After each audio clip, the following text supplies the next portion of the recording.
Are you having a hard time figuring out what to get Dad for Father's Day?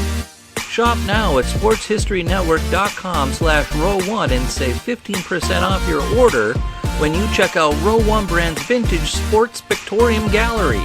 They have America's best sports art. With over 7,200 historic sports prints, you're assured to find something unique for Dad this Father's Day. If he's an NFL buff, check out the 1963 vintage NFL helmet poster. Shop now at sportshistorynetwork.com/row1.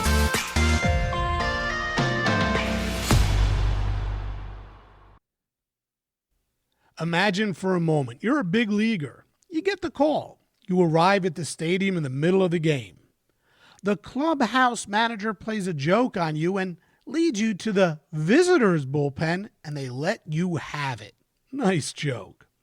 You finally get to your bullpen, and the coach hands you the ball and says, "Warm up, you're going in."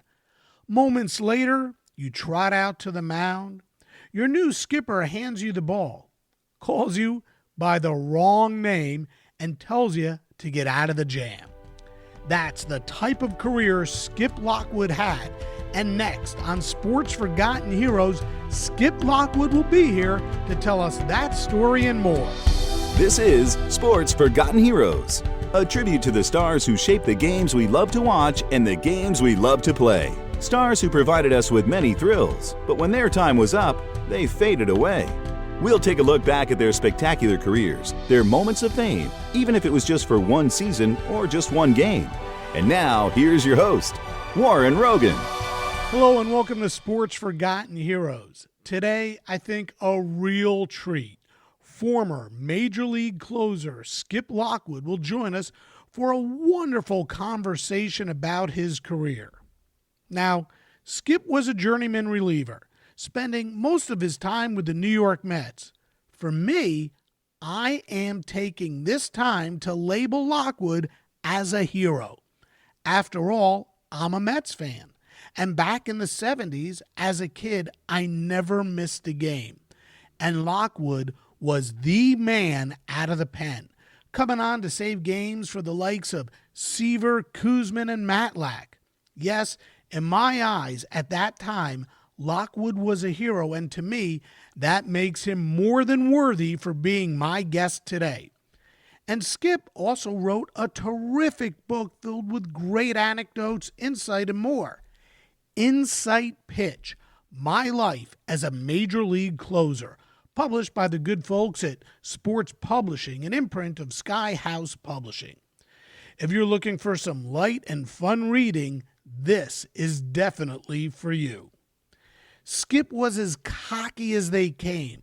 Just finishing up his senior year in high school, he had team officials from 5 major league clubs come to his home and try to get him to sign on the dotted line to play for them. Ultimately, he picked Charlie Finley and the then Kansas City A's. And Skip played real hardball with the team's general manager at that time, Pat Friday. It's quite the story. Wait till you hear what he did. Before we get into all of it, though, just a few reminders. You can follow Sports Forgotten Heroes on Facebook by looking for the Sports Forgotten Heroes page. Follow on Twitter at SportsFHeroes. Look for Sports Forgotten Heroes on Instagram or follow on the web at sportsfh.com. There, I have more information on each of my guests, more info on the stars I talk about, and it's a great portal for you to connect with me for suggestions or comments about Sports Forgotten Heroes. Again, that's sportsfh.com. As always, please, if you have the time, write a 5-star review on Apple Podcasts or wherever you can write reviews. And thanks for listening. Over the course of his career, Skip Lockwood played for the Kansas City A's, Seattle Pilots, Milwaukee Brewers, the California Angels, New York Mets, and the Boston Red Sox. His best days came with the Mets, where he spent parts of 5 seasons going 24-36 with 65 saves and a 2.76 ERA. He struck out almost 1 batter per inning, 368 strikeouts, and 379.2 innings pitched. He was the stopper, the closer that the Mets needed. His road to the Mets was quite the journey, and we're going to talk about a lot of it now. So, now, on Sports Forgotten Heroes, I am very pleased to bring you Skip Lockwood. Skip, thanks for joining me on Sports Forgotten Heroes. As a huge New York Mets fan, I am thrilled to welcome you here. Well, Warren, thanks for having me. I'm glad to be here. You're kind to want to interview me. Well, I remember watching you walk out to the mound at Shea Stadium and shutting the door on a couple of opponents, that's for sure. We enjoyed New York. We lived there for 5 years, and we lived a little bit. We had a 1 year in the city and then a couple of years in Greenwich, Connecticut. Mm-hmm. I just enjoyed being in New York. I got a chance to go back to New York this year and see Citi Field and be part of, revitalized enthusiasm that the Mets had this last year. And it felt great. It really felt like I was back in the middle of the pennant race myself. That's awesome. That's very awesome. Exciting. Hey, I want to start our show with this. You were originally drafted to be a third baseman by the Kansas City A's. However, at some point, they convinced you to convert to a pitcher, and we're going to get into all of that a little bit later on. But I wanted to start with this. Not only were you asked to convert to a pitcher, you were later asked to become a reliever. And I've always been curious to know, if you start off as a starting pitcher and are then sent to the bullpen, what is the mental effect on you? And I'm sure it's different for everyone, but still, in many cases, it has to be some sort of a blow to your ego. Well, I'm a starting pitcher, and now they're sending me to the bullpen, unless maybe you're being sent there to be the closer. Can you talk about that a little bit? How going from starting pitcher to reliever, the mental aspect of that? Yeah, sure. First of all, you're right. I had to convert to pitching. I was an infielder for a while, played in the major leagues as an infielder, third baseman, the A's, and was traded to Seattle. And I was in the middle of converting from being an infielder to a pitcher when I got to spring training in Seattle. Mm-hmm. Rollins was the third baseman, if you remember Rich Rollins. Mm-hmm. And so the way I found out that I wasn't an infielder anymore was you have a meeting in the first day of spring training, and everybody gets dressed, and you run out in the field, and you do calisthenics and whatever it is you do. And I ran on into the infield and started to field ground balls next to Rich Rollins. Mm-hmm. For everything I knew, I was an infielder still. And Sal Magley, who's a pitching coach, looked at me, and then he looked at his chart that he had in his hand, his clipboard, and then he asked somebody else to come over, one of the other coaches, and they had like a conference on the sidelines. And finally, he looked up and he said, "Lockwood, you're a pitcher. Get out of the outfield with the rest of the pitchers." and I'm still shagging ground balls. And so I said to Rich Rollins, I said, "Rich, I'm a pitcher, man. The third base is all yours." Wow. I was completely nuts, which was partially true. So making the conversion to pitching was a necessity. I wasn't hitting very well. My vision was never that good anyway, and I had trouble with the curveball, as a lot of young hitters do. And Mm-hmm. I could, if I knew a fastball was coming and I was somewhere around home plate, I could lay a bat on it. Mm-hmm. But, in the pros, it's different than it is in high school. Sure. I had trouble. I didn't hit for power. And it was lucky that Charlie Finley decided to make a conversion of me rather than let me go, which probably could have done very easily. But I learned to wind up, and I was starting to learn a little breaking ball. But the thing that was always true was I could always throw the ball hard. I had a good arm. It was resilient. I could throw every day. I could throw from the outfield. I certainly could throw from the pitcher's mound. And now, whether or not I could locate home plate, that was well, it's interesting. I could get it up there, mid to high 90s, maybe even better than that. Wow. All I had to do was try to find home plate. I had to throttle back, quite a bit. I couldn't throw it as hard as I wanted.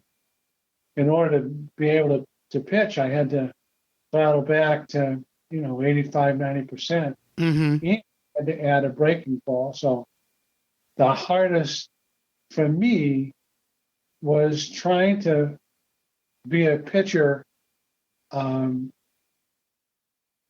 days a week. And Skip, I wanted to ask you about that because you when they converted you to a pitcher, you actually started off as a starting pitcher, and then they moved you to the pen as a reliever. And there's got to be a different mentality in that, right? A starting pitcher approaches the game much differently than a relief pitcher, right? Everybody belongs to the track team, but there's sprinters and there's distance runners, and we all kind of look alike, but clearly there's different sets of skills. Mm-hmm. And as if you're a starting pitcher, you're more of a distance runner. You got to pace yourself. You got to be able to pitch, 100 innings. You got to be able to pitch every 3 or 4 days. You got to cope with yourself. Mm-hmm. The 3 days in between starts, you can't get too angry. You can't get too hyped. And for me, the waiting was one of the big things. And I was pitching in Milwaukee, and I didn't have a very good record. I was pitching okay, but the team was pretty bad. So I think the first year I was like 5-12 or something like that. So it's hard to be, starting pitcher if you're not going to pitch all week and you got to wait till Saturday. And here it is Wednesday and Thursday. I wanted to play. It was really the waiting was the hardest part about being a starting pitcher, to try to channel, the energy. And I used to get so amped, ready to go out there and play. And I'm trying so hard, and I wanted to throw it so hard, and I knew I could, but I couldn't find a plate with it. So the whole thing was kind of an exercise in futility. And I pitched 5 years, 6 years as a starting pitcher, hockey in Seattle and with the A's and not the A's, the Anaheim Angels. It's okay. I mean, it wasn't great. It wasn't all-star material. So, and then I got sent to the minor leagues. There's a funny story in the book, if you read it, about me getting sent to AAA. I really thought it was the end of my life, my baseball life anyway. Here I was, 30, 31. Mm-hmm. I've got to go to AAA for the third time, and I didn't know what to do. So I was playing catch in the outfield with a little left-handed pitcher that ended up being the pitching coach for the Atlanta. His name was Leo Mazzoni. Sure. Leo was a little lefty, and he and I were both on AAA. Tucson Toros. Hot, man. What is hot? And we were playing catch in the outfield, and he said to me, "Hey man," he said, "have you ever tried this?" And what he did with his glove hand is he hinged his glove. You know how sometimes you can throw a ball and you can like hinge your glove a little bit? Sure. I said, "What are you talking about?" He said, try this. And he did it again, showed me how with my glove hand to make like a forward hinging motion with it. Mm-hmm. I never heard of this before. And what it did is immediately gave me another 12 to 18 inches on my fastball. And so it's real good fastball that I had trouble getting over the plate, and it gave me an unhittable fastball. So in the minor leagues in AAA with Tucson, I couldn't be hit. It was impossible to catch up to it. Right, you were the pitcher of the month or something like that at one point, or you had the most wins or strikeouts or something. You were pitcher of the month in the PCL. Yeah, the catcher couldn't catch it. It was really good. It was good stuff. But the only thing I was doing differently was hinging that glove hand. Obviously, there was something happening to the ball as well, but the thing I felt was the hinging of the glove. So when I got to the big leagues, I was a reliever, and at the time, Craig McGraw had been traded to the Phillies, and the Mets needed a reliever. Bob Apodaca was doing a little bit of it. Kenny Sanders came on in the middle of the year. He was doing a little bit of it. But they didn't have a valid closer for the Mets. Mm-hmm. I got there. They were in the market for somebody who could throw it hard and also, bear up under the pressure of being a closer, which was great for me because I got to pitch every day. I got to pitch 1 or 2 innings several times a week. So that was a godsend for me to get a chance to get out on the mound more than once a week. And I found out my arm got stronger. I was able to locate the plate. And I still had this fastball that nobody could touch. Wow. And I had a little bit of a curveball wrinkle kind of thing that spun a little bit, but it wasn't that good. But my fastball had a lot of life to it. Mm-hmm. And so the years I pitched in New York, I pitched with that fastball. And it was just something that I can't tell you why or how, but it was there. It was there every single day that I showed up to the ballpark. I made sure it was still there. And it was like having 5 years of one-day contracts because I went to the ballpark every day not knowing if I could find that fastball again. So it was, for me, it was a great place to grow up and to find myself and to have the responsibility for pitching at the end of the game for Matlack and Koosman and Tom Seaver, Craig Swan, the guys are real good pitchers. I got the responsibility of going in and saving those games. And I loved it. It was the right thing for me.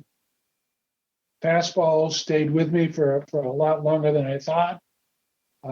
It was just a meeting of two universes for me. And it was very, very different than being a starting pitcher. It was what I should have been all the way along. I should have been that closer. Should have been able to pitch more often. Interesting. Yeah, I was going to ask you about what it was like to come in to save games for the likes of Tom Seaver and Jerry Koosman and John Matlack. There had to be a lot of adrenaline flowing, especially when you'd come in for a guy like Seaver, who was, one of the greats of all time, to preserve a win for him. What was that like? It was a privilege. Tom and I became good friends. He was my ride to the ballpark, a lot of the home games. I got to know him real well.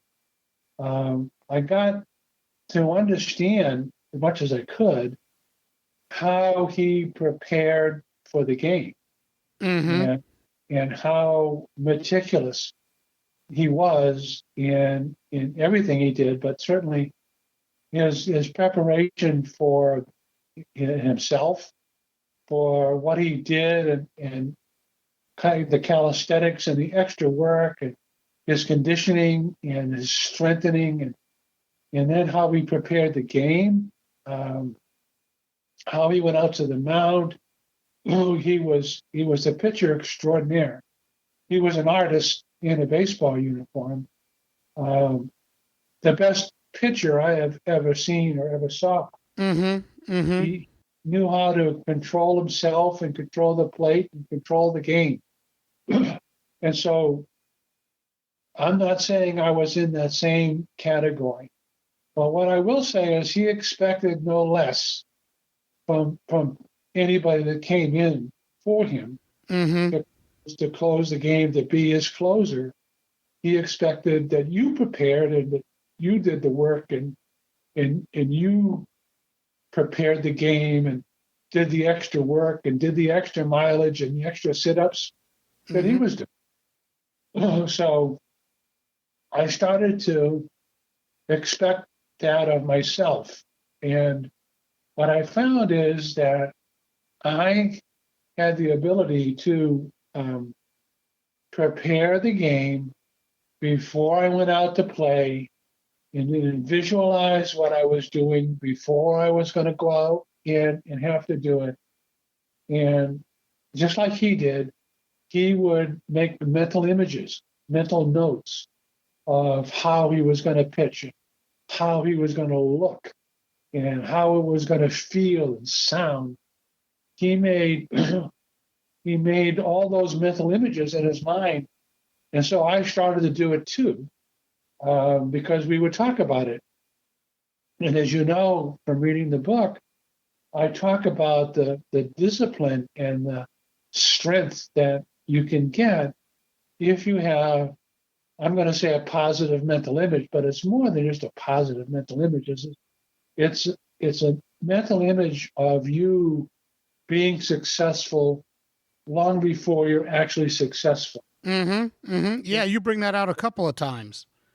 They say that Jack Nicklaus never hit a golf ball that he hadn't already pictured in his mind that he was going to hit. Yep. I don't think Tom Seaver ever threw a pitch that he hadn't planned to throw in his mind before he ever threw it.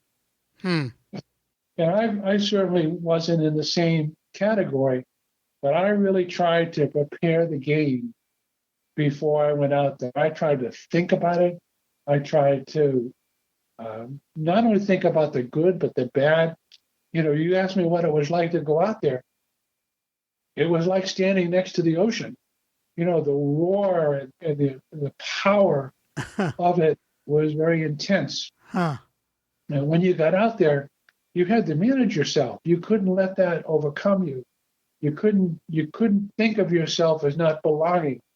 You had to be able to see yourself and prepare yourself before you ever got there, so that when you got there, you could do what you have to do without straining. It had to be fluid and all of the things that come along with being able to relax. If I try so hard that all my muscles get tight, the fast doesn't do what it's supposed to do. You've got to be relaxed and loose, and it's got to be really you that's out there. It can't be someone else. So Gotcha. What I tried to do is I tried to be myself, and I tried to put in place a way of playing that helped me be the best I could be every single day I went out there. You know, we're going to really dive into your career, but before we do, there's one other guy I want to ask you about. Your first manager on the Mets, Yogi Berra. Heck, the first time you pitched for the Mets, he didn't even know your name. He kept calling you Chip or something like that. What was Yogi Berra like? What was it like playing for one of the greatest ball players of all time? Yeah, Yogi, Yogi was a personal boyhood idol of mine. Um, I liked him because he'd swing at everything that came his way, get hits on balls that bounced, and kind of made up his mind he was going to swing. He was certainly misplaced as a manager. Um, and I think he was kind of the lightning rod for a lot of things in New York that some were good and some were bad. But, as a manager, I think he probably would have made a better coach rather than a manager. I didn't get to know him very, very long. He was only there for a day or two when I came up with the Mets. But as I said in the book, I was awed the first day I got to Shea Stadium to get a chance to meet him.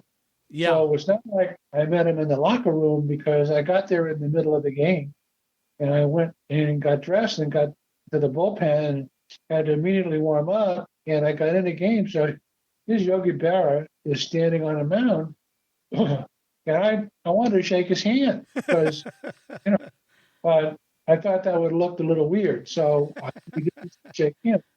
But it was a privilege to get a chance to even play one game behind him.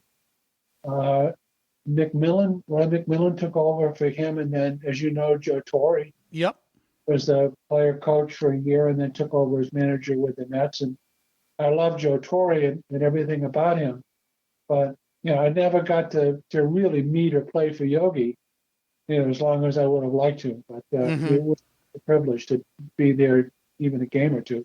Sure. All right. One last thing before we get to your career, and we're going to go way back to the beginning here, Skip. When you were young, you sustained a very serious injury. In fact, there is a possibility that you could have lost an arm. But the doctors not only saved your arm, they might have actually saved your life from the way you wrote about it. First, tell us about that injury. And then second, what I thought was really interesting was how that injury brought you closer to your father and the role it played in developing your passion for the game of baseball.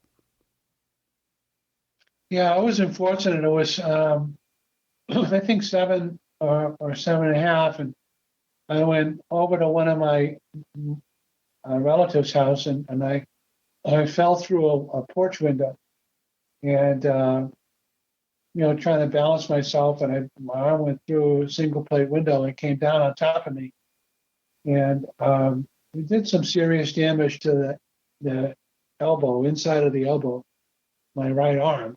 It didn't touch anything else, but it certainly did some serious damage to that. And the doctor put it back together. I mean, this was back in the 50s, 56, back in there. They didn't have the medical technology they had, so nerve bundles and all that stuff. I mean, they were just trying to make sure the arm was one piece. And they sewed it together. They told my father that I'd probably have limited use of the arm, and it would probably look normal, but certainly wouldn't be able to do much in sports.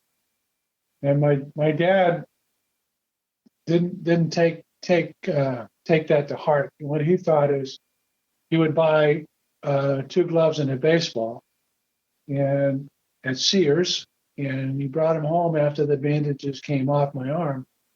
We started to play catch, and it was just like soft toss, and it hurt a little bit. It was good time for he and I. After work, I'd wait for him to come home, and we'd play catch, and on the front lawn. And then I liked the feeling of being able to throw this baseball back and forth, and my arm started to feel a little better. And so all winter long, I got cold, and we lived outside of Boston, and so I threw like tennis balls and stuff, still doing therapy, down in the basement against a cinder block basement, painted a strike zone on the cinder block, and threw socks and tennis balls and everything else I could at that square on the cinder block. And and here comes the next year. I'm still playing catch with Dad. I'm getting better. He's starting to throw the ball pretty good, and we kind of stretched out a little bit. So the second year playing catch with him was good. He started to squat a little bit like a catcher might. And, I was throwing better, and the arm was feeling better. All winter long for the second year, I threw in the basement again. Threw baseballs now in the basement, soccer and tennis balls, and everything I could. Mm-hmm. If you do anything, like that, as a young boy, you could become focused on it. It becomes something that it's therapy for you. Throwing that baseball back and forth was the way to heal my arm, but I was growing up with something on my mind, if you can picture this. Mm-hmm. So when I went out for Little League next year, it would have been the third year after my injury, I didn't know whether I was better or worse than other kids on the team. How can you judge that? Mm-hmm. But I will tell you this, I was a lot better. Interesting. The arm had strengthened. The pitching and the throwing had really affected my velocity and everything. I was quite much better than all the other little boys. And my father started to coach the team, and I made the all-star team as a 9-year-old. And so Little League stretched out into the Pony League, and then into high school and stuff like that. And it just seemed like my arm was getting stronger and better, every single year that I played and I pitched. So yeah, I think the doctor saved my life and saved my arm. My father certainly was very, very instrumental and played a big part in being available and staying positive and staying committed, all those years. Mm-hmm. It was good for the both of us.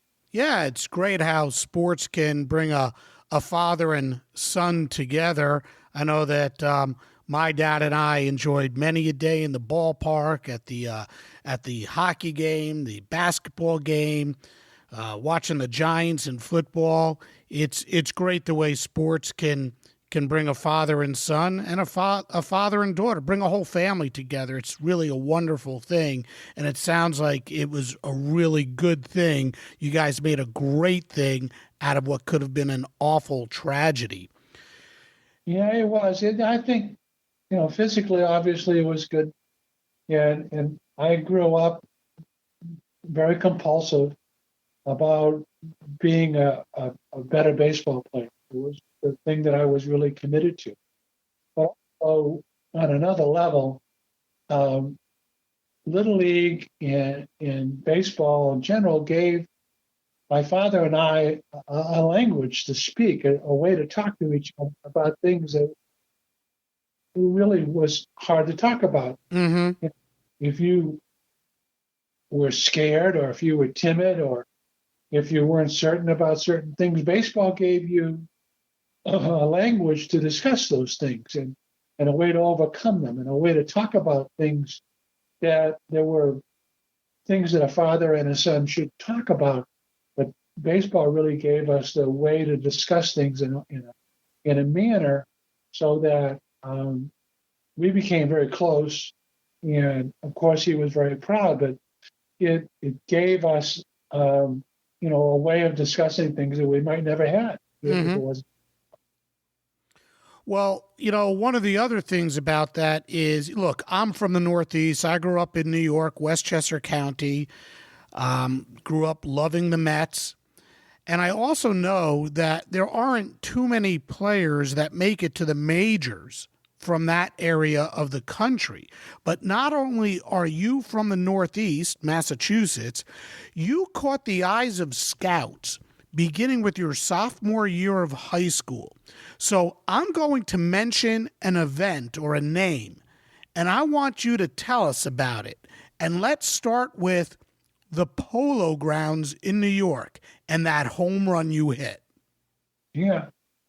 Well, it's a long time ago. I think I was 14 or 15.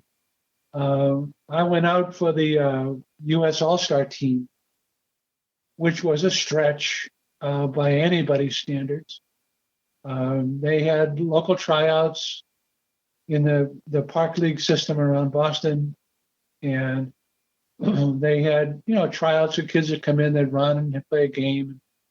So lo and behold, I think it was a junior, maybe it was sophomore summer. I make it to Fenway Park to play an exhibition game with the U.S. All-Star team. And they're going to pick a team from all the kids that's played in this game. They're going to pick a team.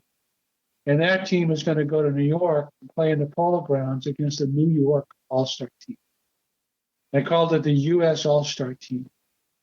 It was the Record American, the RAA All-Star team, I think was the real name of it. Mm-hmm. Well, we were the U.S. All-Star team going down to New York to play the New York All-Star team. Very, my chest is pumping out of my uniform. I'm so proud to get a chance to do this. And I was young and I didn't shave. And it was just, it was one of those things that I got a chance to play, and at the right time, at the right place, I got a chance to be put in the game. When I got there, there was a kid that was playing third base from Connecticut. I think it was from Connecticut. He got sick, and he had flu or something. He couldn't play. I was the alternate to start at third base. As a 15-year-old, Mm-hmm. shouldn't be starting on a U.S. All-Star team, but I did. And so now, obviously, I got a chance to hit too. And big, lanky left-hander from the Bronx.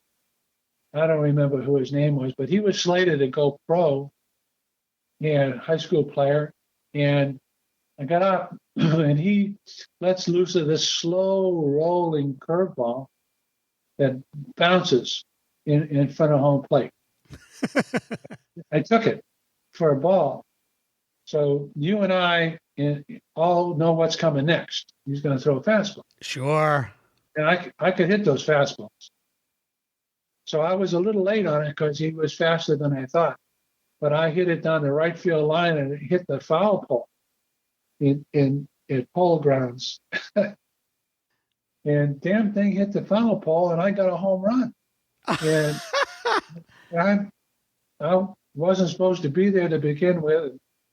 And you could hear the scouts in the stands turning the books that they had in front of them, trying to figure out who the hell was that. Who was that just hit that?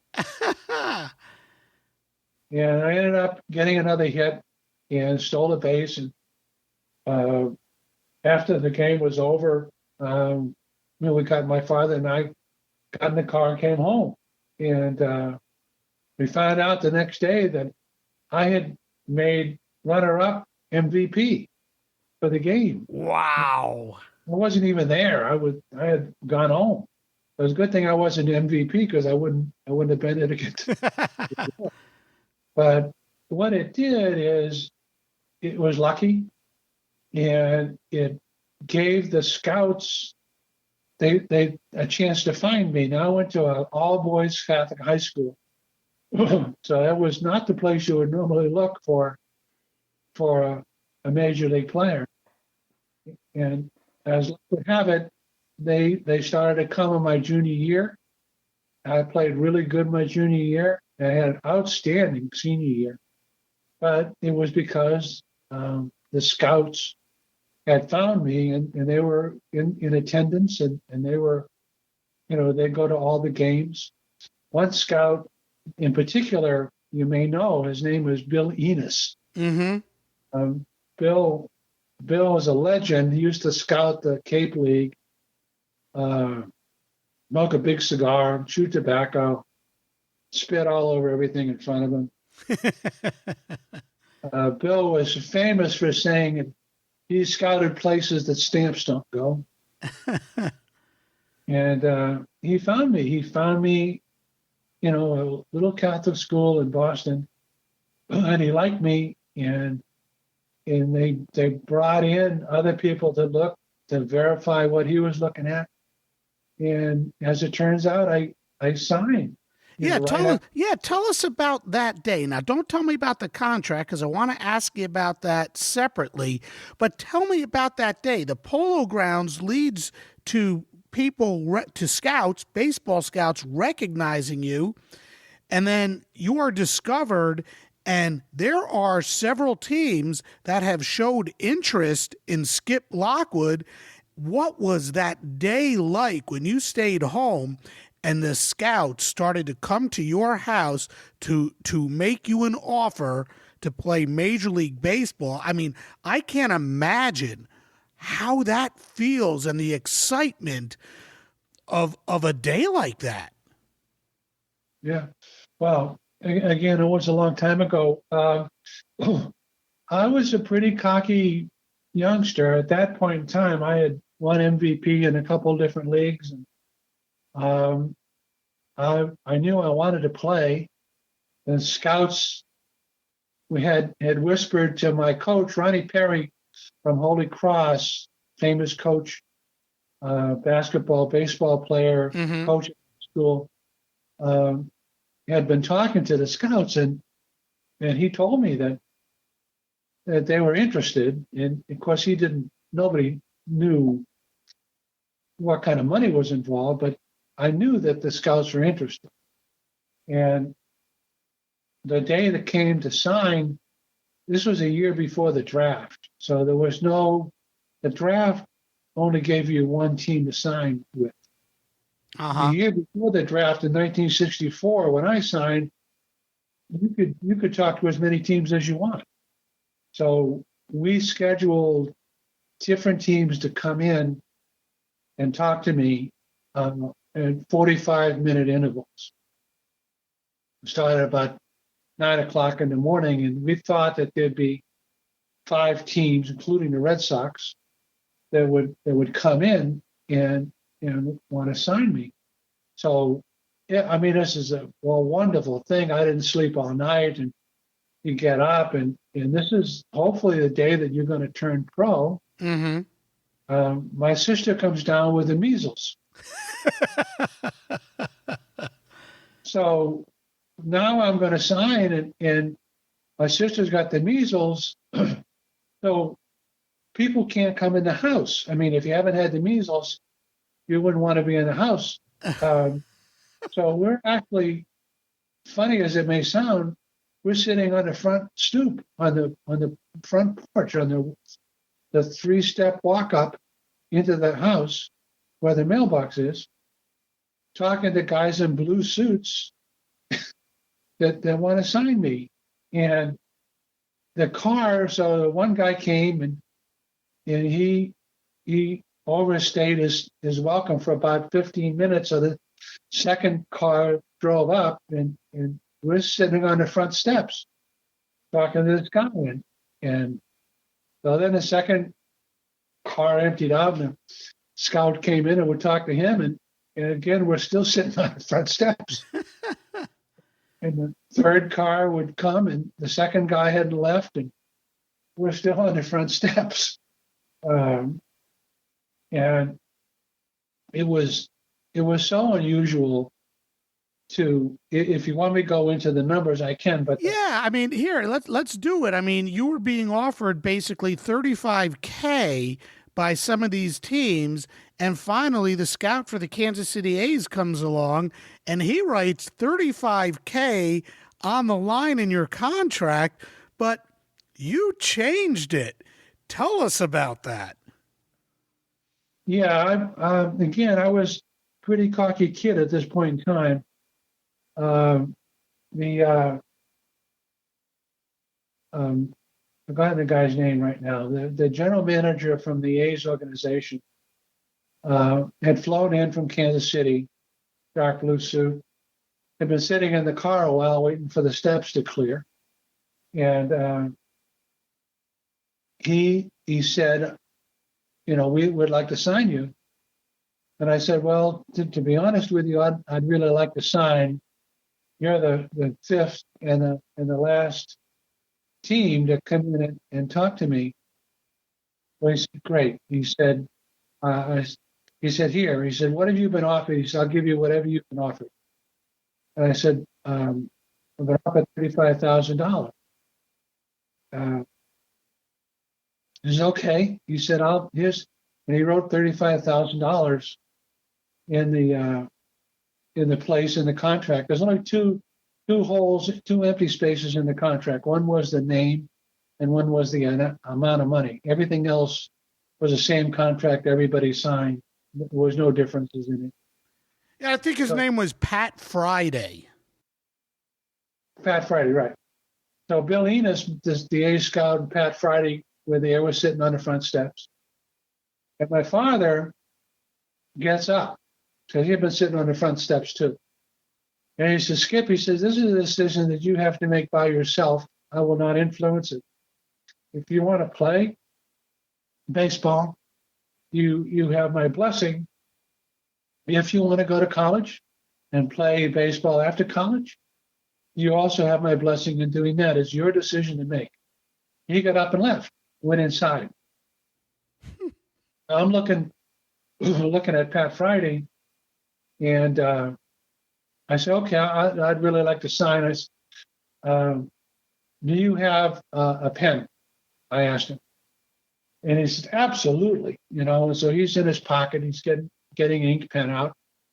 And I said, Mr. Friday, I said, there's a couple things wrong with this contract I'd like to fix. And I said, I'd like one more thing, please.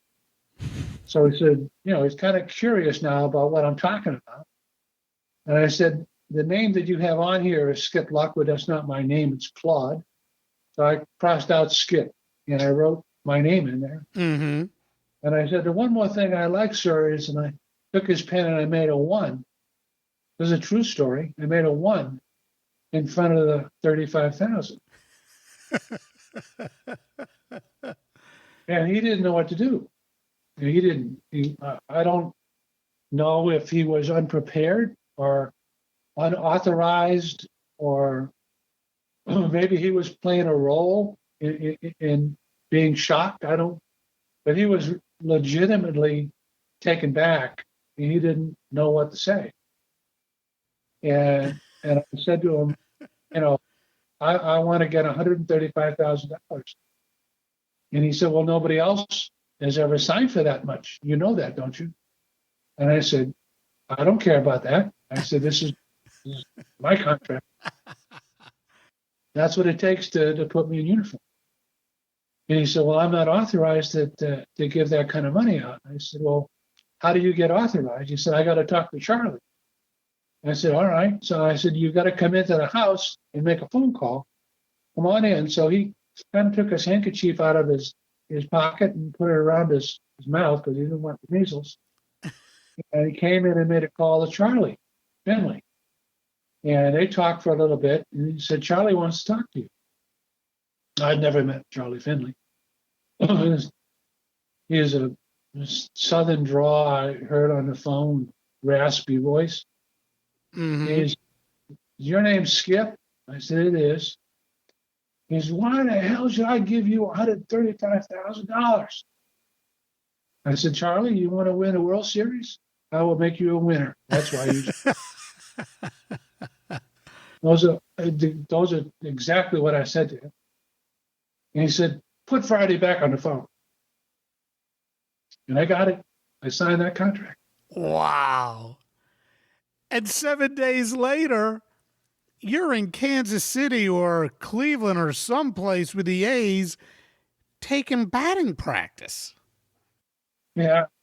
Well, that's the batting. So once I got signed, I joined the team, the Kansas City team. They were on a road. I wasn't on the roster, of course. I was just like a cameo. Mm-hmm. They wanted a big bonus baby, and they wanted the press to meet me. They wanted me to take batting practice and then sit in the stands and watch the games.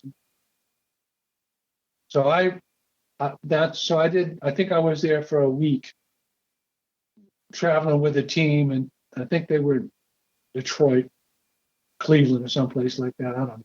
Mm-hmm. Mm-hmm. So got to travel and got to see the big leaguers because, bonus babies in those days were being discouraged. I mean, the owners didn't want them, and they were putting rules in place for the following year that if you had a bonus baby, that's what they called it, Mm-hmm. you had them on the roster. Otherwise, you couldn't keep them. You went into a pool.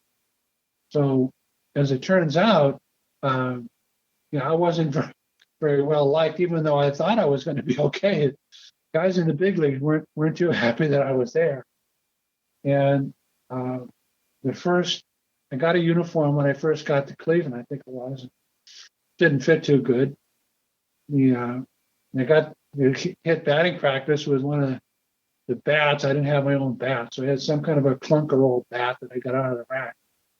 And I got up to take batting practice, before the game, and the batting practice pitcher, who was also the coach, started to hit me with the balls. Instead of letting me get, he was hitting me. Yeah. Well, I didn't know. I'm 17 years old. I'm trying to show off my power and hit a couple out of the ballpark, and I'm on my back. I'm in the dirt. I got hit in the back. One of them. Oh man! So I yelled out something to him. I forget exactly what I said to him. It wasn't nice. And after the batting practice was over, I went back in to change, and this guy came in, and we went at it. I'd only been in uniform for an hour, only been a day, and this guy and I are in not a fist fight, but a pushing match and everything in the clubhouse. It was not a transition that you'd want for your son, I don't think. Yeah, no, I not at all. Well, quite the indoctrination into the major leagues. I can only imagine you must have felt a sense of relief when you were sent down to Burlington for Class A baseball. Skip, your book, Inside Pitch, we're going to go back and forth a little bit here. Like I said, it's a really enjoyable book to read, and I encourage everyone listening to Sports Forgotten Heroes to grab a copy of the book. It really is. It's a fun book. You have so many stories, and I love, no pun intended, your insight into many of the game's intricacies as well. But I think a lot of people will also enjoy the many moments you discuss that they might have missed or might never know about because the event you discuss happened in the minors or away from the spotlight. And one of those events was your encounter with Max Patkin, the clown prince of baseball, which in the end resulted with you getting your first ever credited stolen base in professional baseball. It came in a most unique way. Can you tell us about that? I'll be glad to. First of all, thank you so much for saying kind words about the book. I wrote the book myself. Nobody helped me with it. Mm-hmm. I wanted to make sure that I wanted to have fun with it. I thought people would enjoy a book that was written by a player. I thought the authenticity was the thing that I was most interested in. I wanted to be authentic in my production and tell you stories that were real. Mm-hmm. I wanted to, as much as I could, take the reader out on the field with me. I wanted the reader to be in the uniform with me and sweat it out with me and try to feel a little bit about what it was like to be a player without a long-term contract. Yep. A player who was trying to make it, in a very difficult game, like one day at a time. Mm-hmm. I tried to write it in a first person so that the reader could feel that from me. Going to the minor leagues, um, it was a lot different than I expected. Burlington, Iowa was the first place I played in the minor leagues. And this was A-ball, Midwest League, hotter than blue blazes. And it was a hot, muggy summer. I joined the team, mid-season. One of the really most popular players on the team had to be released to make room for me. So that immediately didn't make me very popular. I guess not. I was joining, believe it or not, the team was struggling to draw fans to the ballpark, and they decided that they could save money if they didn't have a bus. So what they did is they would lease 3 Chevy station wagons, and we used to ride in the Chevy station wagons. And we also rode in a bus sometimes. If we win a couple games, like a homestand, we'd actually get a bus. But if you lose, they had leased these Chevy station wagons.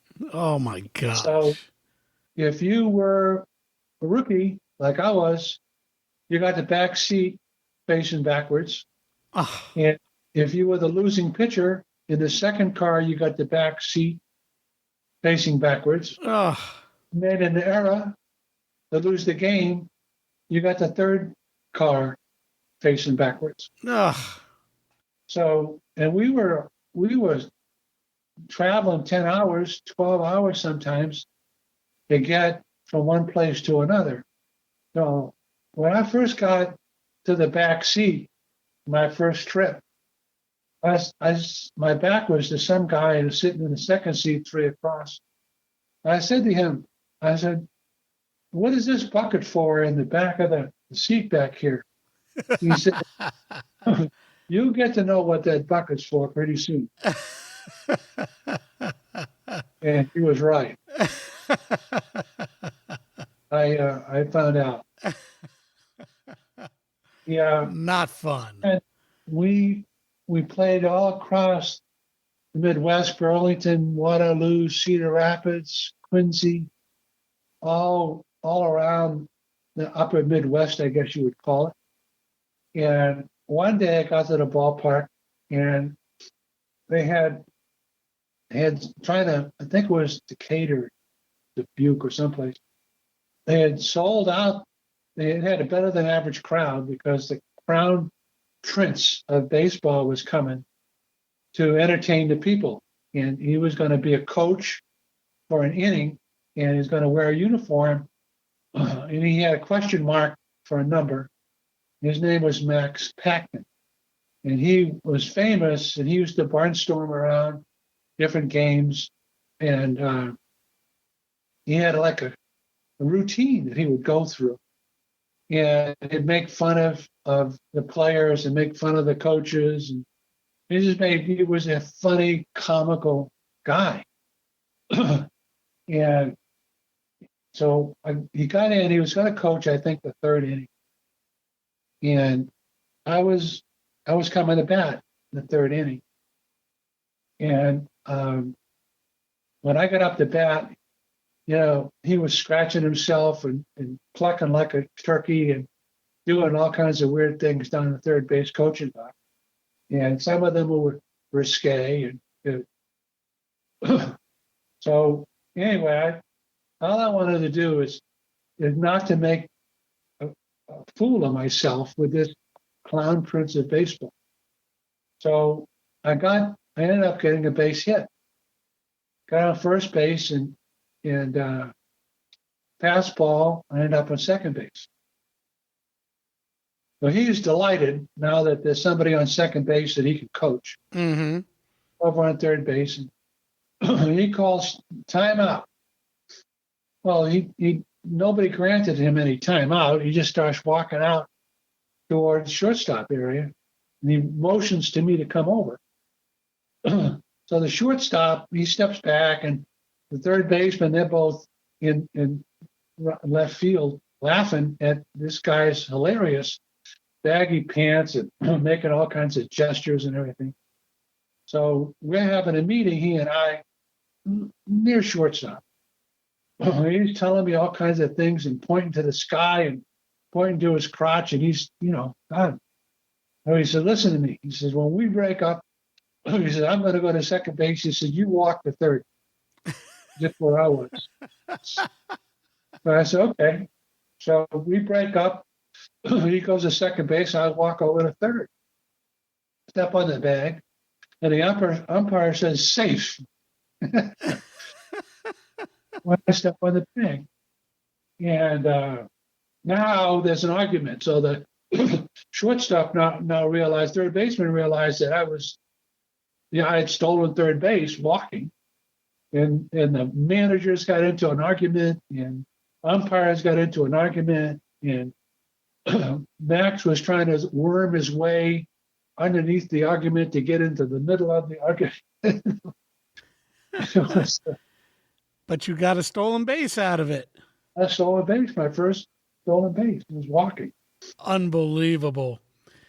Hey, in your first attempt to make the majors, you only spent 1 year in the minors, and then you made the Kansas City Athletics out of your first spring training.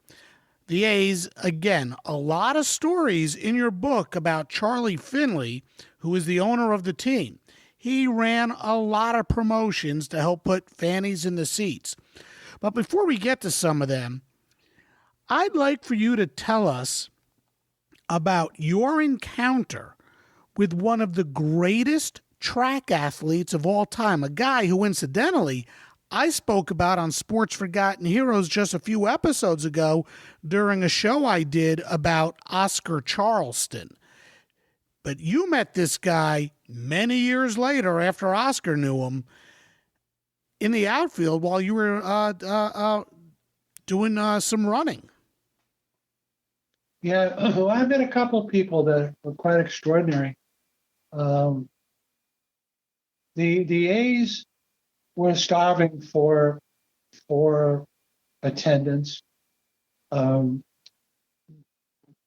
Kansas City is a beautiful place, and this ballpark that was on the upper north side was just gorgeous. Every blade of grass seemed like was cut with a razor blade. It was just beautiful. And we couldn't draw anybody to the ballpark. We had a terrible team. And one of the reasons was that the bonus protection rule had to keep all the rookies that had any promise that they signed with any amount of money on the team. So I think there was 6 or 7 of us that were on the team that really should have been in the minor league someplace playing. Mm-hmm. Catfish Hunter was my roommate, Jim Hunter. Yep. And, you've Hertford, North Carolina. Great pitcher. He was a legitimate major leaguer from the first day he stepped on the field. Mm-hmm. Hall of Famer. And he died of Lou Gehrig's disease, I think, after he retired. Mm-hmm. Tragically. A couple of guys that I met one guy one day. I walked into the ballpark, and the name tag, my locker was way in the back by the bats, where they used to keep all the bat and the spare uniforms and stuff like that. My name had been moved out of the nameplate up there and was almost falling out. But I thought I had gotten sent to the minor leagues. It looked like they'd try to take my nameplate out and got stuck. Mm-hmm. And next to my nameplate, they had slid in another nameplate. So now there was 2 names in the one locker in the back of the locker room. The guy's name that they put in over me was Paige. What a cool story you're about to tell us. So I didn't know who this was. I had dressed and I'd gone out on the field, and we had to have batting practice. And I had come back in and changed my uniform, put something dry on because it was 100 degrees in Kansas City. And this guy had come in, and he looked like they had left a hanger in a suit of clothes. His skinny guy, beautiful black man came in with a hat and a suit on. And he comes all the way in. He's got a locker, like a suitcase with it. And he walks through and he comes back and he sits down next to me. And we shake hands. It's Satchel Paige. He's going to pitch. And to be honest with you, I didn't know who it was.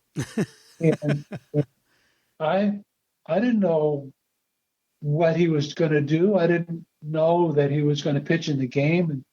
And Charlie Finley had released somebody and hired him back the next day so that Satchel could play a game. It was actually against the Red Sox. And he was going to pitch. Mm-hmm. And I guess I understood because all the press started to come over and they were asking him, and of course he's telling stories. Everything was pretty much fabricated. He'd come out of the Negro Leagues, and his rubber arm, long, tall, lanky guy, had pitched both ends of doubleheaders and three or four times a week because you'd make a pretty good paycheck. They'd barnstorm around and make a couple $100 a week. A pretty good gig. Sure. So here's Satchel Paige and I shared a locker. Wow. In 1965. And I got to meet him and listen to some of the stories. And it was just fascinating. And the one thing that he said to me, I didn't put this, I'm writing another book actually, but I didn't put this in the book, but you'll understand the importance of the words. He said to me, son, he said, don't ever let him take the uniform away from you. And that made a big difference to me because from there on, I knew that I was playing an important game and that the uniform was everything I had and meant an awful lot to him and it meant an awful lot to me. Satchel Paige was my locker mate. Wow. The guy you're talking about, was I met in spring training. Campaneris was shortstop for the A's, and I was kind of sitting the bench third base, but I was pretty fast in my own right, and they were trying to teach Campaneris and me how to be faster runners and how to get a jump and how to be quicker on our feet. It was in spring training. And I was working a little extra, doing some extra laps. Everybody had pretty much left the field. And I was out there running. This guy in a jogging suit is running next to me every bit as fast as I'm running. He's running backwards, talking to me, jogging with me. I'm doing wind sprints, and I can hardly stay up with this guy. And he's talking to me about stuff, and then would walk back and he'd talk to me about running and ask me questions about running. And then I'd start another sprint, and he'd run backwards again, just step for step. I couldn't beat him. He was saying, ask me questions about, well, what do you think about when you're doing these sprints? Yeah, and the answer was, I'm not thinking about anything. Trying to get a few extra sprints and maybe try to get a beer after the thing. I was only 17 years old. Getting a beer was not a big deal. Mm-hmm. So we talked a lot. I stayed out there listening to him. He took me into the infield. We talked about how to run and how to use your hands when you run and use your upper body and make your feet go like the ground's on fire, and how to lead with one foot but step with the other, and don't ever start your first step with the foot that's closest to second base. Always start with the foot that's closest to first base and make that first explosive 1-2 steps. And we practiced. Just he and I out on the field. Mm-hmm. A few steps up first base. And So he said something to me. Yeah, I never really got to be a very good base stealer. I think Campaneris probably did. He had the next day he met with Campy. So he really wasn't there just to coach me. He was there to coach the A's. And I just happened to be the one that was on the field. But he said, never run away from, always run towards. And he had learned that from his Olympic days. And so this guy was Jesse Owens. Wow. Special for spring training. And he had run sprints with me, and we ran leadoff sprints from first base. And it was just he and I. So as a very young kid, I had Satchel and Jesse had made profound influences on me. Mm-hmm. And I would have go chance to ahead. meet these guys ordinarily. He's an Olympic athlete that stood up to, hold nations by himself, teaching me how to take a lead from first base. Sure. Wow. What an experience. Quite amazing. Skip, you never pitched for Kansas City. First, the A's sent you to Houston, I think, but then the Astros sent you back, and then the A's traded you to Seattle, who later became the Milwaukee Brewers. And, most baseball fans remember that there was another team in Milwaukee before the Brewers came along, and that was the Milwaukee Braves, now the Atlanta Braves. Well, when the Brewers were first there, they tried to do whatever they could to get the fans excited. So they did stage an exhibition between the Brewers and the Braves. And the Brewers, they didn't want to use any of their pitchers that were currently on the roster. So you were called up from the minors to pitch in that game. And that wound up being one of the biggest breaks of your career. Would you tell us about that? Oh yeah, the ball club. So Milwaukee broke camp. I did not make the Milwaukee team. I got sent to the minor leagues, and the team that the Milwaukee Brewers became was really the leftover pilots team, which had been formed by a draft. If you remember, everybody was allowed to keep certain players, and players they didn't keep were draftable. So the Seattle Pilots drafted, 40 guys off different teams and tried to make a ball club out of it. They were terrible. And now Milwaukee inherits that whole gang of players. And it was hard to even find an all-star to go to the all-star game. We didn't have anybody hitting 200. We didn't have any pitchers that were doing any good at all. You're like a revolving door in the minor leagues, guys coming up and guys going down. And by the time June came along, they had gone through, I bet, 12, 15 pitchers already. And the pitching staff was exhausted. I think I was pitching in Portland, Oregon, AAA. I started off pretty good. I had a couple wins under my belt in Portland. They called me up and they were going to play an exhibition game against the Braves. And they sure didn't want to burn another pitcher or two, with an exhibition game.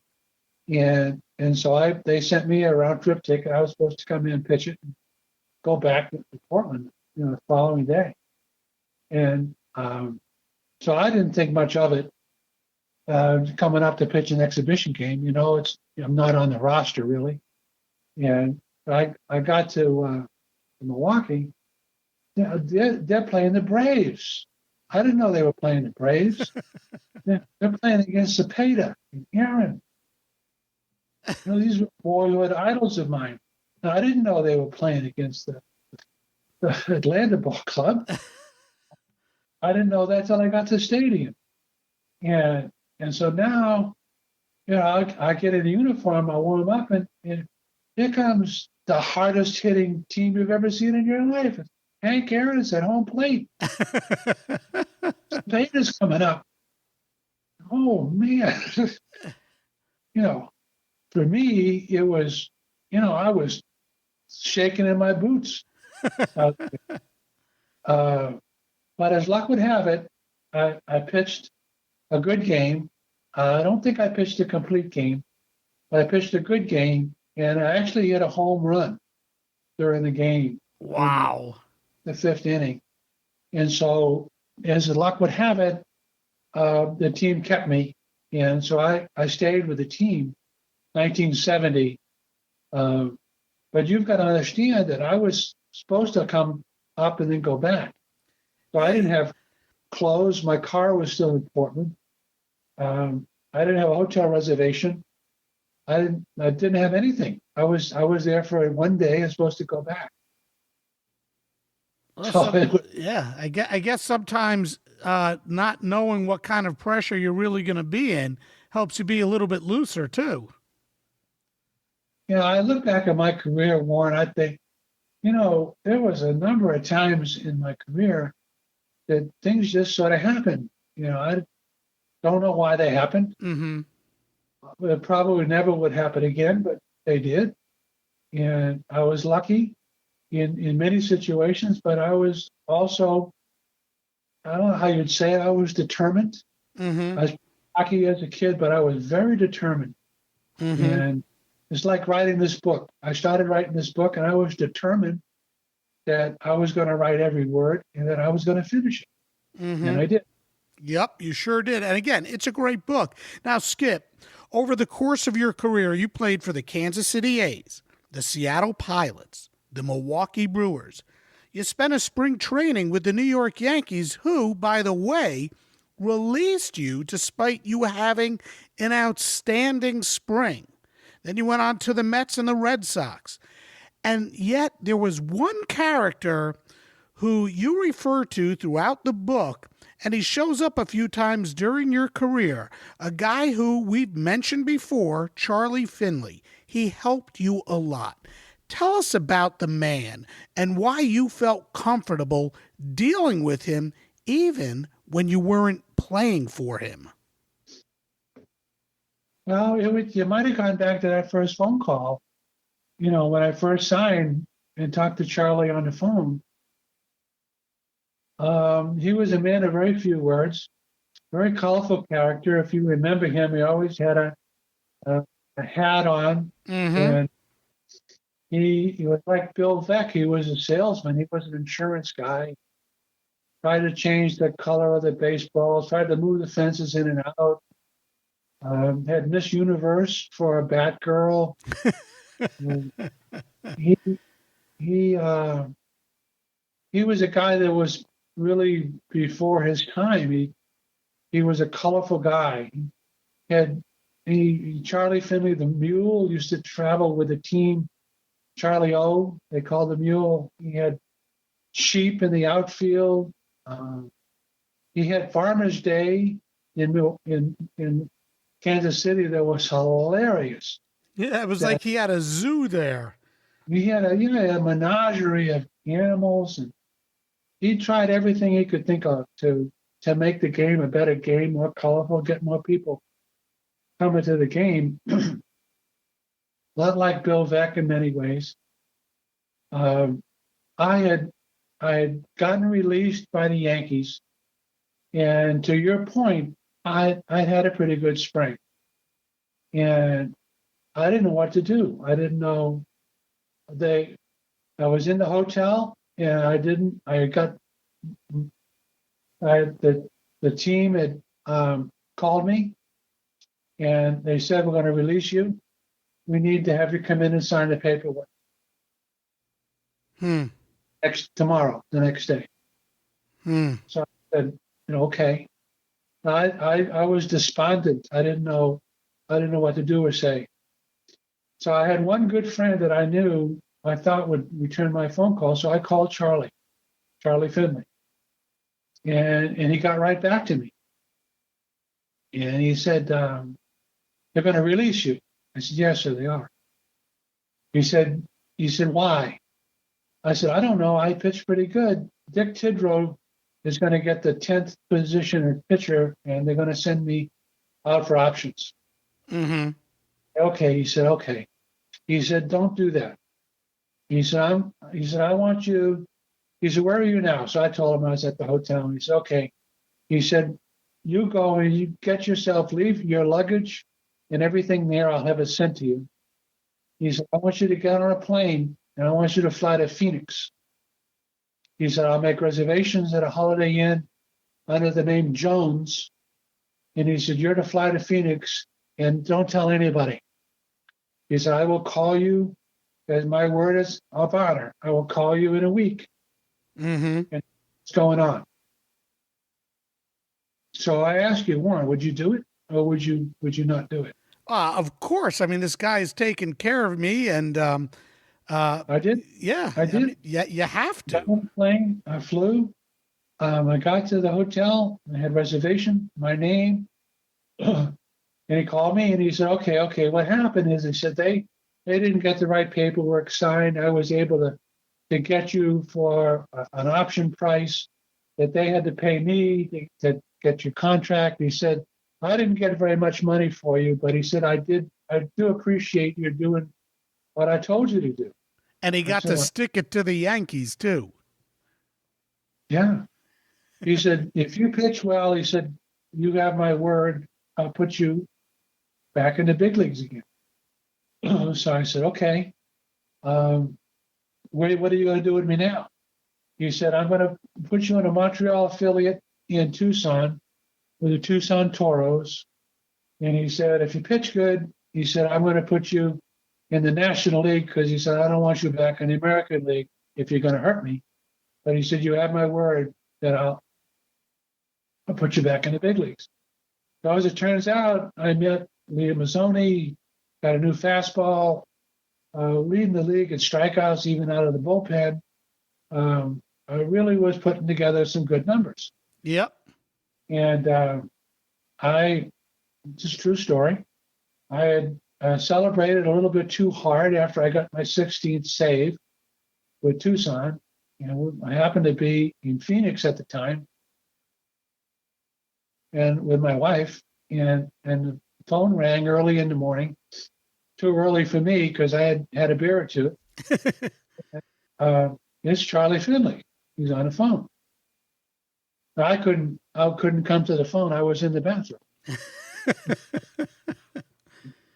Charlie and my wife are talking, and he's telling her that there's 3 teams that are interested in me: the Phillies and the Mets, and what was the other team? Atlanta, I guess. And he said, which team would you like to go to? So my wife says to him, I'm still in the bathroom, New York would be great. So he said, okay. He said, I'm going to sell you to the Mets. He said, it's good for me because I'm going to make a little bit more money off of you. Good for the Mets because they're going to get a guy that fill in for Doug McGraw, be their closer. So she said, okay. She said, well, what are we going to be paid? You got to remind yourself, now I'm still in the bathroom. I haven't got out of the bathroom yet. So he said, well, I don't know what they're going to pay you, but it's probably going to be the minimum. But he says, you can negotiate with them with a contract that if you do certain things, they'll give you more money. Mm-hmm. So she was the one that negotiated with Charlie Finley, picked New York Mets as a team to go to, and actually negotiated a stepping stone kind of contract where I got a little money extra if I pitched good. Wow. There you go. Well, Skip, I got to ask you this. Pranks have always been a part of sports, and baseball is famous for so many of them. And you were the victim of a prank before you even met your real teammates when the Mets first acquired you. Tell us what happened, because it's a great story. All right. I'd like this to probably be the last one. Yes, sir. Yep. We can maybe talk another time and do some more. Sure, I'd love to, but you got to tell this story because it's great. So I got to the Mets in the middle of a doubleheader. I already told you I'd never met Yogi Berra before. I didn't know anybody in the National League. I'd really never been to Shea Stadium, New York. I didn't know they were playing the Expos. I didn't know any of the Expos. And I had read about Buddy Harrelson and Crane Pool and Seaver and these guys in newspaper, but face to face, I didn't know who they were. Mm-hmm. I got to the ballpark in the middle of the first game, and I was trying to get dressed in a hurry. The clubhouse guy was seen to be really trying to get me dressed and get me to the bullpen as fast as he could, because I could tell by the radio and television that the bullpen was having trouble and they needed some help. But this guy is really rushing me, trying to get me dressed. So I got all dressed, and he said, "Here, put this on." He gave me a blue jacket to put on, and it was pretty warm. But he said, "Put this on; it'd be better than carrying it." I said, "Okay." So I put it on. So he said, "Wait a minute." He said, "I'm going to give you a ride out to the bullpen," because he said that underneath Shea Stadium there's a labyrinth of interconnecting tunnels and everything. He said, "You'll probably get lost." So he said, get in. He says, "I'll take you to the bullpen." So he did. We got in the car. We got out to the bullpen. And like I said, I didn't know any of the guys. And I didn't even know we were playing Expos. I didn't know what team. And so I got out of the cart and get out to the bullpen. I started to shake hands with the guys in the bullpen and meet the coach. And I didn't know his name or anything. Meet some of the other guys, and they are laughing. And so I didn't know whether they were laughing at me. I couldn't figure out what they're laughing about. So all of a sudden, the bullpen coach says, "You're a stupid kid, man." He says, "You're in the wrong damn bullpen." The Expos bullpen. You belong properly pointed out there. You're on the other team, stupid. Now, he didn't say it in those words. So now Herbie's still in the cart. Now Herbie's is peeing his pants. He's laughing so hard. He finally takes me down. So he gets me in the cart, and I don't know what to say or do. You made a fool of me. and I get all the way down to the Mets, the real Mets bullpen. I think it's the real Mets bullpen. I can't tell. It could be somewhere else. I didn't know where I was. And Joe Pignatano, as the bullpen coach for the Mets, has got the phone in his hand. The true story. And he's saying he's just getting here. Yeah, he's here now. Yeah. Okay. Right. Okay. So he signals to me. He says, "You start to warm up." So this could be another prank for all I know. I didn't know how far these pranks go. And so I was reluctant to get to warm up, because God knows what's going to happen to me. And so I do.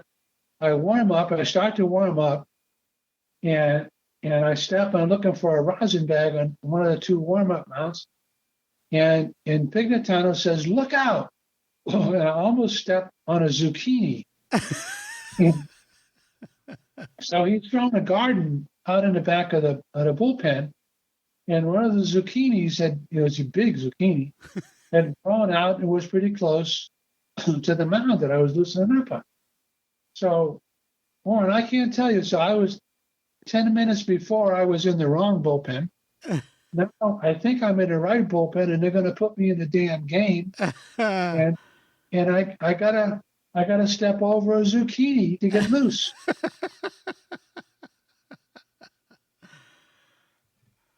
Awesome! I finally got the game. Yogi didn't know my name, so when I got to the mound, I finally got to the mound, the first thing he says to me, he says, "What's your name?" Yeah. I said, "My name is Skip." And he wasn't paying much attention. I don't know. And he said, "Okay, Chip, listen." So he told me that they weren't going to bunt. And then he gets back to the dugout and he's yelling, "Come on, Chip, throw strikes. Come on, Chip." So I'm going to tell you that this was a half an hour from my life that it was a very interesting half an hour of my life, going for the wrong bullpen, straddling a zucchini, and having the manager in the ball game not know your name. What a way to make your debut for the New York Mets. It was awesome. Debut for the New York Mets. Skip, I want to thank you so much for joining me on Sports Forgotten Hero. Again, your book, Insight Pitch, was terrific. You say you're writing another book. I hope you'll give me an opportunity to talk to you about that book. You know, the name of this podcast is Sports Forgotten Heroes, and I got to tell you, when I was 12 years old, I was a huge New York Mets fan, and you, sir, were one of my heroes, and I can't thank you enough for joining me on my podcast. Warren, it's my pleasure. I enjoyed it. Thank you very much. There is so much more I wanted to talk about with Skip, but I couldn't keep him on the phone any longer than I did. Heck, we really never got to dive into the virtual zoo Charlie Finley had at the stadium in Kansas City. We didn't talk about the mechanics of going from position player to pitcher, his detour into the Army, or the first time he ever took the mound in a big league ballpark. And we never got to talk about the thrill of playing for the team he grew up a fan of, the Boston Red Sox. But you can check it all out in his book, Insight Pitch. And again, I'd like to thank the folks at Sports Publishing for sending me a copy and putting me in touch with Skip. For his career, Skip was 57 and 97. He started 106 games and recorded 68 saves. His ERA was 3.53, but it was his time as a closer for the Mets where he enjoyed his best days, and I'd like to thank Skip for spending so much time with us. Maybe I can get him back on the show down the road for a little more. Next time, with the NFL draft in the news, I'm going to take a little detour and talk some football about a team that played in Baltimore for a very short period of time, but certainly made its mark in a league that still exists today, the Baltimore Stallions of the Canadian Football League. That's next time. For now, thanks for listening, and I'll see you next time on Sports Forgotten Heroes. We here at the Sports History Network proudly partner with 26 podcasts, all revolving around the history of sports. But did you know that many of our hosts were sports history authors way before they started their shows? It's true. We've got Joe Ziemba, host of When Football Was Football, Joe Zagurski, host of Pro Football in the 1970s, Mark Morthier, host of Yesterday Sports, Tommy Phillips, host of Lombardi Memories, and Scott Adamson, co-host of From the 55-Yard Line. All these authors have many books for you to choose from. To check them out, go to our website at sportshistorynetwork.com/sportshistorybooks. Pick up your copy today. Soundtrack provided by Kevin MacLeod of filmmusic.io.